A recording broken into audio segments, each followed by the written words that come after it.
Good day and welcome back to Elementary 72 Gaming. Now I'm back with another Tower of God video, and this time I actually want to get a little bit more in detail about what's going on in the nest. Now, a lot of us have been following the story for quite some time. Obviously with the long hiatus and all that stuff, everybody had a chance to catch up to the nest arc, and some of us have had so much of excess time that we've been able to reread the story multiple times until we got to this point. But beyond all of this, there's something else that we need to talk about. What is going on with this current arc? Now, I know a lot of people are going to be like, this arc doesn't make too much of sense. It's predictable. We know Bam has to win this fight. He can't lose it. If he loses it, it's going to be too much of a bad show in the tower. Basically, it doesn't give you enough hope for a better outcome in the story. However, here are some of the things that I really feel are going to happen in this year. Now, I have said this here multiple times before. I suspect one of the top two are going to show up. We're either going to get Enryu showing up in the next few chapters before this arc is over, or we're going to get Phantaminam, right? One of the two are showing up, and it's basically going to happen because the first part was uneventful. Nobody spectacular showed up. Nobody near those levels appeared. The next thing that is going to happen is we already got a narrative to the start of this fight. The battle that will shake the tower. So why would this battle shake the tower? If Jahad's army wins, there's nothing spectacular about it. If Jahad's army loses, there's nothing spectacular to it because it's just a drop in the ocean. But what would make this here such a earthshaker? One of the top two showing up, yeah, that would definitely shake up the tower, but it doesn't relate to Bam, it relates to them. Let's see, what would really shake up the tower? Bam killing one of the 10 great family members. Just one. Killed by Bam. That would be the only thing I can ever imagine really topping off anything that we can see. Right now I know a lot of people are going to be like, Bam isn't at that level yet. He can't kill one of the 10 great warriors. They miles above him. He can't even hold a candle to them. And yeah, I agree with you on all of those parts if you're going to say that there. But here's my reason why I'm saying that that's what's going to happen. In order to shake the tower, you need to do something so spectacular that nobody can actually deny what you did is spectacular. So for Bam, he's going to get attacked by a 10 great family member. We know he's in the middle of the nest. We know this is Lopobia's domain. So he's going to get attacked by somebody of that much of recognition. We know Fug is of enough recognition on its own to have itself noted alongside the 10 great families as a threat, right? But beyond that, they don't have much going for them. They don't have anything that bad going on. So it doesn't matter whether any of Fug's higher executives show up beyond where they are already, right? So even if Grace Mashaya Lazdak shows up, there's nothing to really make this a spectacular fight. But let's say, for example, somebody did show up, who would make this here a big thing? Lopobia, the main head of the family. Yuren Ha, she might show up because she's fighting for the sake of her grandson who is captured by Lopobia, who's sitting inside the nest. The next person who would make some sense is Kun Edwan, him showing up all of a sudden just to have some fun killing members of the army. Remember, he does as he pleases as well. He's another wild card when it comes to the tower. And if you're thinking of those members, now all of a sudden you have some idea of who could show up. But they still don't give us enough of who could really show up. Because beyond them, there are so many other family members. None of the others have a good enough reason to show up over here. Arihan, no chance. Arihan, yeah, there is a chance, but he would be here to try and broker a peace treaty. That would mean he'd have to come here to free an enemy of Jahad and take on the army. So no, he won't show up here. This isn't the right place for him. So he doesn't have a good enough reason. The defender, Hendolak Bloodmetal, there is a reason for him to show up, but not good enough reason for him to be at this particular location. If he shows up over here, it isn't going to make enough sense, right? So yeah, Hendolak isn't a good enough reason for him to show up as yet. He sounds like he's someone who's very difficult to beat. This isn't the place for him, right? So then let's move on. Who else is there? Eurasia family, Eurasia Blossom, not good enough for her to show up over here. This isn't a fight even worthy of her. Let's see. The Lightbearer family, I'm forgetting their name. Sorry about that. I know I did the 13 families all together, or the 13 warriors all together. I gave all of their names, but no, I can't remember it off by heart, unfortunately. Not a chance they're going to show up. And basically the same would apply for just about any of the other 10 family heads. Only 3 of them have a reason to show up over here. White's father has a reason to show up, but I don't think he's as bad as everybody makes him out to be.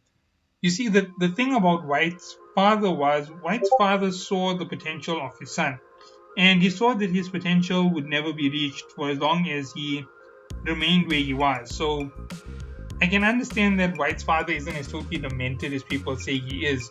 Gardo isn't as demented as people say he is, right? What he did and what he was doing, I understand everything that he did.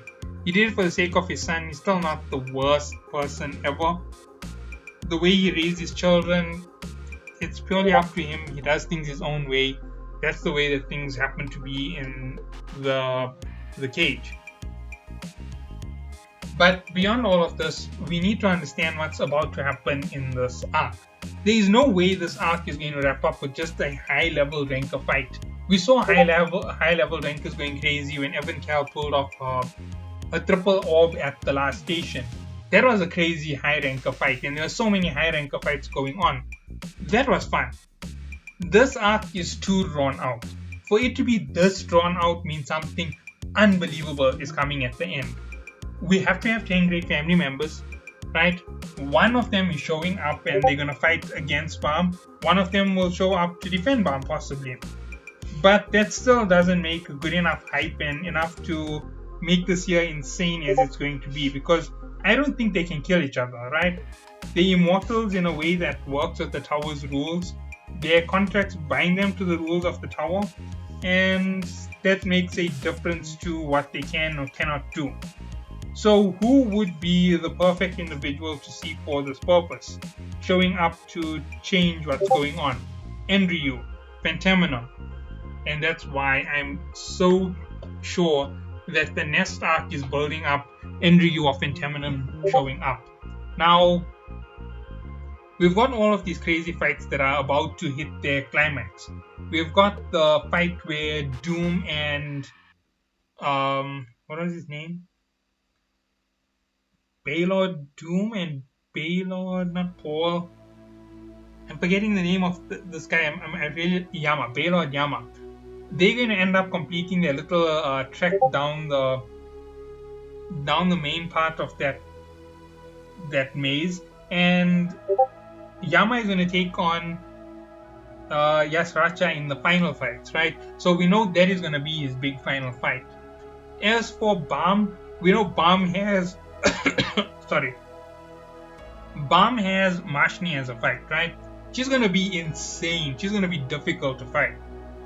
We know Balm has White to fight as well, because we've seen White is really pushing for it and Balm's already made up his mind. So we know the Balm White fight is coming up. We know Balm has to win the White fight because Balm is the main character. You can't kill the main character, and the main character can't lose now, because if he loses, this whole war is pointless. And that whole shaking the tower story that they started off with in the start of this arc is not going to make a big difference, and all their prophecies become pointless without that happening. So Balm is going to defeat White. There isn't even a question about it.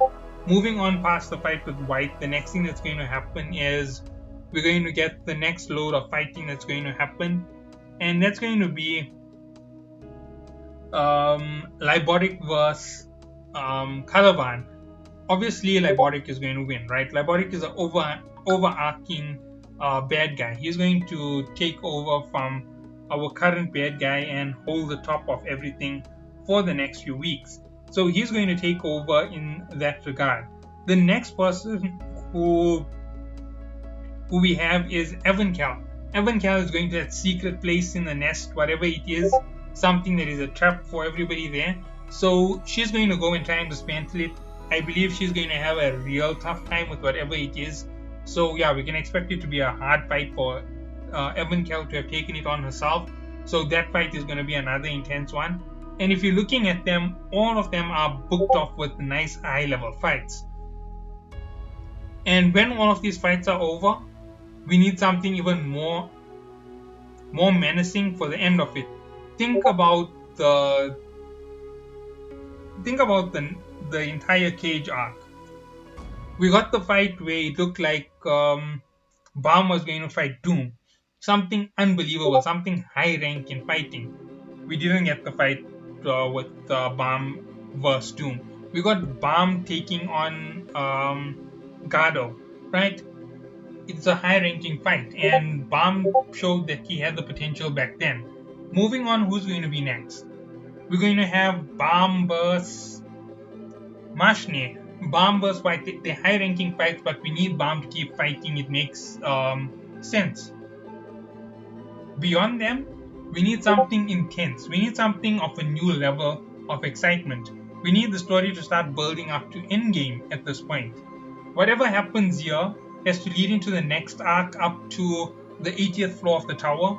And from the 80th floor of the tower all the way to the 134th floor of the tower needs to be the next arc. The next arc needs to be intense. It needs to be dreary. It needs to be high octane. It needs to be critical in every motion. We need to see the rankers breaking rules to try and take on this regular. And if we don't see that there, then we're not going to get the ending that we're expecting from the story. But if we do see it, well, then everybody is going to get the ending they want from the story. A nice high-level fighting end sequence with Balm and Jaha taking on each other for the penultimate fight, and the ultimate fight being between Balm and one of his companions. Right? It can't end any other way. If Jahad is the big bad, then we don't have a good enough build-up for the big bad. The big bad is always somebody who is right there next to you. Think about it. If you watched, let's see, not Dragon Ball Z. If you watched Naruto, all along you keep hearing about this infamous figure from history, Madara Uchiha, the greatest evil who ever was, blah blah blah blah blah. They fight him, you find there's another evil who's just a little bit more above him. They fight him, they beat him as well, beat her as well, Kaguya. And then in the end they have the ultimate fight, which is between the two friends, Naruto versus Sasuke, the one to erase all grudges for the future. That was it. That was the way that they based a fantastic ending to a story. I suspect the same thing is going to happen for the tower. We're going to have this whole arc in the nest. After the nest arc in this season 3, we're going to get a princess arc. After the princess arc, we're going to get a climbing arc. Or we're going to get a climbing arc, then the princess arc.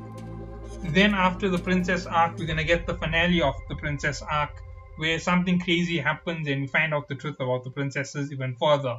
Balm needs a little bit more truth about who he is and what his future is. So we can expect that as well. And with all of that, we now have a ton of things that are coming up. I hope that you all do enjoy what is to come in this arc in season 3. So see you all in the next one. Have a good day.